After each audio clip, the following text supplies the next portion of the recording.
महादेवाची महानता.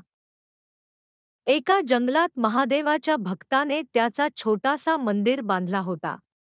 दररोज तो भक्त महादेवाच्या शिवलिंगावर पाणी घालायचा, फुलांचा हार अर्पण करायचा आणि त्याची मनोभावे पूजा करायचा.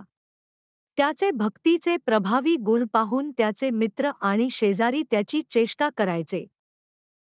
एके दिवशी गावात दुष्काळ पडला, पाण्याचा थेंबही उपलब्ध नव्हता. लोक तहानलेले होते, पिकं वाळून चालली होती. पण हा भक्त त्याच्या महादेवावर अढळ विश्वास ठेवून दररोज पाणी शोधून आणून पूजा करत राहिला. गावातील लोक त्याला मूर्ख म्हणू लागले, पण तो भक्त स्थिर राहिला.